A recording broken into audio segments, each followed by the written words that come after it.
Saludo con gusto al senador Ricardo Monreal, coordinador de la bancada de Morena y presidente de la Junta de Coordinación Política en el Senado. Ricardo, buenas noches. ¿Cómo estás, Guillermo? Buenas noches. Me da gusto saludarte a ti y a todo el auditorio. Gracias por estar con nosotros. Morena y sus aliados han venido insistiendo en la realización de un nuevo periodo extraordinario de sesiones para discutir la ley de revocación de mandato, pero parece que no hay consenso. ¿Qué ha pasado, Ricardo? Mira, no lo hemos logrado porque los cuatro partidos que se han denominado el bloque de contención, que es PRI, PAN, PRD y Movimiento Ciudadano, no han aceptado la celebración del periodo extraordinario y se requiere para la convocatoria 2/3 de 35 senadores y diputados que se conforma la comisión permanente. Requeriríamos entre 24 y 25 si fueran todos a la sesión de manera presencial. Entonces ha sido difícil, Guillermo, y de cualquier forma estamos preparados para continuar insistiendo en la posibilidad de celebrar este periodo extraordinario con 3 leyes. No solo es la ley de revocación de mandato, también es una ley de juicio político y es una ley de la Armada de México que se votó por unanimidad. Entonces son estos 3 instrumentos jurídicos que trataríamos en el periodo extraordinario, Guillermo.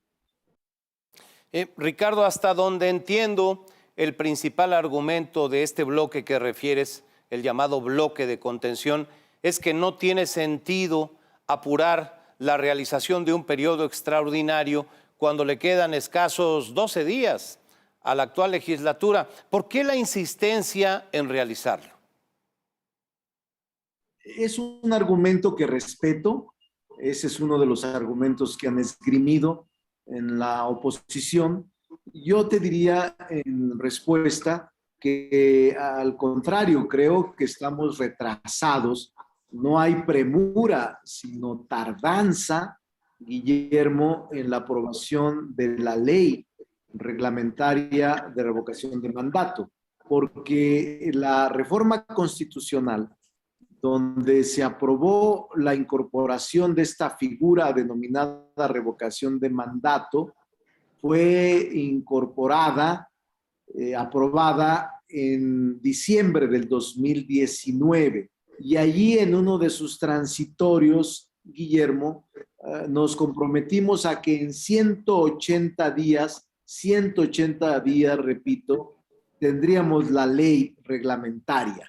Estamos en falta, Guillermo. Desde hace 2 meses estamos en falta. Debimos haber concluido esta ley aprobada el 17 de junio. Por esa razón, me parece que no es premura, es una responsabilidad del legislador lograr que esta ley pueda ser incorporada al sistema normativo mexicano como una obligación constitucional de que nosotros mismos legislamos. Por esa razón, los días que ganemos permitirá que el órgano electoral pueda también prepararse para este proceso inédito, único, que en la historia del país nunca se ha aplicado, el de la revocación de mandato. Dicen también en la oposición, y cito textualmente, que parece que se busca cumplir un capricho del presidente, quien ha insistido en que ya se apruebe la ley. ¿Morena seguirá insistiendo en el extraordinario? Sí, claro, pero yo creo que no es así, no es un capricho del presidente, más bien yo te diría, se inscribe en un acto de congruencia del presidente, porque el presidente fue a las urnas con 100 compromisos y él planteó que de ganar la elección presidencial del 18, entonces tendría como obligación llevar a cabo todo un ideario en el que está la revocación de mandato.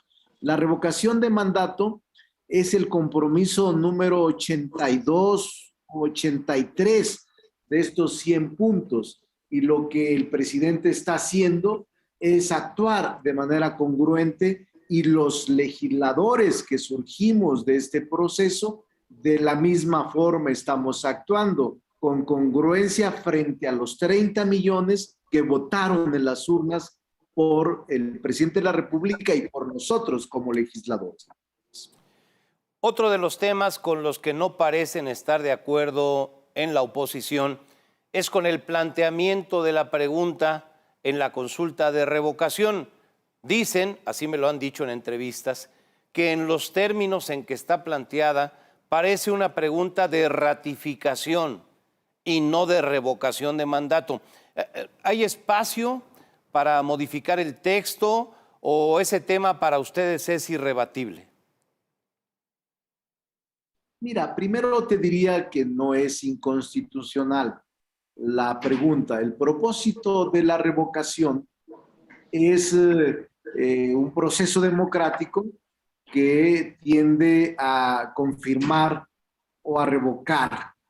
Si se vota mayoritariamente por mantener al presidente en funciones, pues la revocación no se aplica.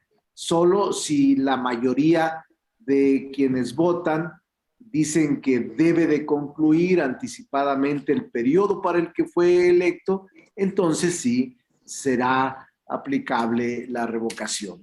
Entiendo muy bien esta discusión doctrinaria entre revocación o confirmación o referéndum revocatorio y ratificación del cargo. Sin embargo, en este caso te podría decir que incluso estamos en la disposición de revisarlo, de rediscutirlo y de establecer con toda seriedad el mayor consenso para la pregunta que planteemos todos juntos. No habría problemas para rediscutir esta situación, Guillermo.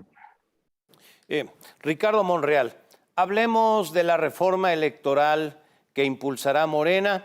Entiendo que, entre otras cosas, planteará remover a todos los consejeros del INE y a todos los magistrados del Tribunal Electoral, en lo que algunos han definido como una purga en los órganos federales electorales.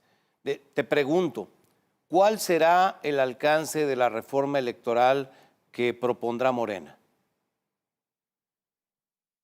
Mira, primero es una reforma que he estado preparando desde hace 6 meses. Al solicitar la opinión de algunos destacados expertos en materia electoral, entre ellos magistrados y algunos consejeros, la envié yo por la vía electrónica. No creí que se fuera a filtrar, porque es un documento de trabajo que aún no está totalmente terminado. Sí tiene, te lo puedo decir con toda honestidad, veracidad. Y hay 19, Guillermo, 19 artículos constitucionales a modificar. Sí es una reforma profunda que tiene que ver desde el funcionamiento del INE, la propia estructura del Tribunal Federal Electoral, de los tribunales locales, el voto electrónico, los derechos de las minorías, la representación proporcional, la eliminación de la misma en el Senado. O sea, sí tiene elementos muy fuertes en el documento de trabajo, no iniciativa aún, no está formalizada ni se ha presentado. Voy a todavía a recibir algunos comentarios de la gente que le solicité me los hiciera, tanto en la academia, en la UNAM, con maestros universitarios, como con otros maestros de otras universidades en los estados, tribunales regionales, de las salas regionales, y luego veremos cómo tener un documento definitivo muy consensado. entre todos, pero todavía nos falta algunos días. En este momento está el documento de trabajo que ya se filtró incompleto, pero que nos falta todavía mucho bien. Pero por lo que entiendo, sí plantearán la desaparición de consejeros y magistrados. Es parte de lo que se está discutiendo, lo vamos a discutir al interior del grupo parlamentario y voy a esperar qué opinan algunos de los expertos académicos y otros ciudadanos que he solicitado su opinión. Se trataría, lo decías hace un momento, de una reforma constitucional. Y eso me lleva a preguntarte si les alcanzarán los votos para lograr su aprobación. Vamos a hacer lo posible. Si en este momento hacemos un conteo estrictamente matemático, no. Pero si convencemos a algunos miembros de la oposición, porque será una reforma muy ambiciosa y también indispensable para la profundización de la vida democrática del país, sí. Entonces, es trabajo, Guillermo. Cada ley, cada reforma, se tarda uno bastante dialogando, pero inviertes tiempo para lograr los consensos. Cada vez es más difícil, pero no hay que cansarse de dialogar y de lograr acuerdos con los partidos políticos distintos al nuestro. Además de esta, ¿cuáles serán las otras prioridades de la bancada de Morena para el periodo ordinario que arrancará el 1 de septiembre, Ricardo? Mira, está la ley de economía circular, está la conclusión de la ley federal de regulación de cannabis, está una ley de cinematografía y están las 3 reformas que el presidente ha anunciado. La reforma eléctrica, la reforma política electoral con la concepción que él hoy diseñó en la mañanera y la reforma a la Guardia Nacional. Tenemos mucho trabajo el próximo periodo de sesiones, Guillermo, y obviamente va a ser pesado el ambiente y pesado y tenso el debate político que viene. Bueno, pues esperaremos el inicio de los trabajos y ya estaremos comentando los distintos temas que surjan. Senador Ricardo Monreal, muchas gracias por aceptar esta conversación. Para servirte, un saludo a todo el auditorio que se ofrezca. Gracias, Ricardo. Buenas noches.